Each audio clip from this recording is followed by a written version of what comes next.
Why would anyone want to be led by you? This is the single most important question you need to answer if you're going to be successful, if you're going to be innovative, if you're going to be exceptional in this age of disruption. JP Pawliw-Fry, one of the highest rated lecturers at the prestigious Kellogg School of Management's Executive Education Program. And an internationally renowned thought leader on the subject of emotional intelligence. Very dynamic speaker. He's a best-selling author and performance coach who has trained some of the world's top athletes and business leaders. And he now acts as an advisor to numerous Fortune 100 companies. He really kept us engaged. He's coached Olympic athletes, even the CIA. He is the co-founder of the Institute for Health and Human Potential. Entrepreneur who started a company that became one of Profit 100 fastest growing companies. And he speaks with individuals and leaders around the world, helping them improve their performance and understanding of emotional intelligence. His insights on the realities of performance have made him one of the most sought-after speakers on the planet and a top advisor to numerous Fortune 100 companies. Please help me in welcoming the co-author of the New York Times best-selling book, Performing Under Pressure. Performing Under Pressure, the science of doing your best when it matters most. The man the U.S. Navy said delivered the best program they had ever heard. Dr. JP Pawliw-Fry. Dr. JP Pawliw-Fry. So what do you do when you're asked tough questions? What do you do when you're under pressure to make difficult decisions or deliver difficult information to different people or hold someone accountable? Because what we know is that what you do in that moment, those pressure moments, has an outsized influence on your success. You can be highly effective in 98% of the moments you face, and then you face a pressure moment when there's more on the line, when you have to deliver important information, make a big decision.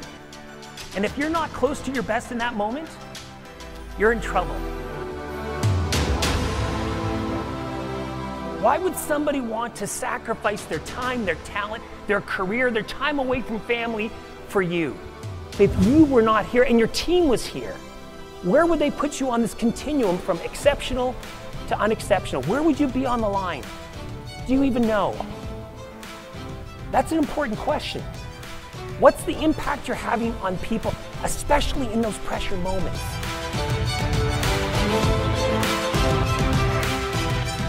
We know from our research that high performers, top 10% performers extract, this is a great stat, they literally extract 3 to 5 times more information from the same opportunity to learn as an average performer.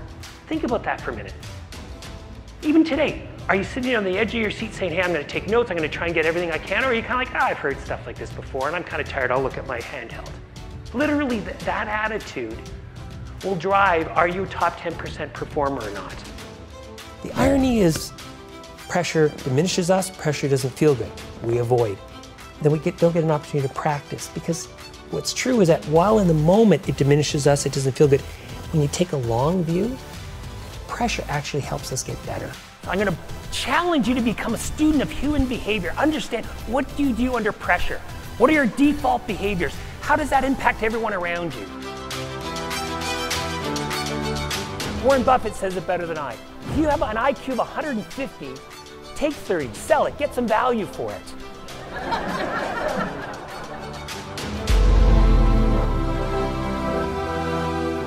We study 40,000 people a month at our research firm. Here's what we observe. We get to 85, 90, 92% of what we want to say to that individual. And then when we get to that difficult part of the conversation, the last 8%, here's what happens. As opposed to approaching that conversation, I start to notice that they're getting agitated. Why? Because they recognize there are consequences attached to where I'm going in this conversation. They're getting agitated. I'm getting infected by their emotion. And as opposed to approaching that last 8% conversation, I avoid that last 8% conversation. And here's the worst part. I delude myself into thinking I had the last 8% conversation because I talked about most of the stuff I wanted to talk about. But I conveniently left out that really tough stuff. We never had the last 8% conversation. George Bernard Shaw said the single biggest problem in communication is the illusion that it has taken place. It never took place. So not only do we feel before we think, they feel before they think. That's important. So that's why we need to connect with them before they can even hear us, right? That's why this whole idea of listen first and, so they feel heard is so important, because once they feel heard, they can calm down and they can hear us. I mean, why do people yell? It's because they are not feeling heard. First, prepare. Prepare, prepare, prepare so that you walk into a pressure moment and you have a confidence because you know you've been there before. You've learned tools of mental rehearsal, which is one thing that you can learn easily.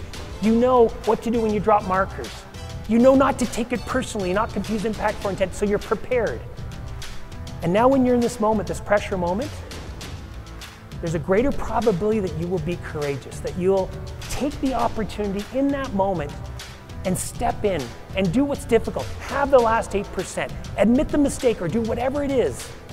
Because what we know is that it's not luck, it's those people who've really prepared and then they're not afraid to take that risk.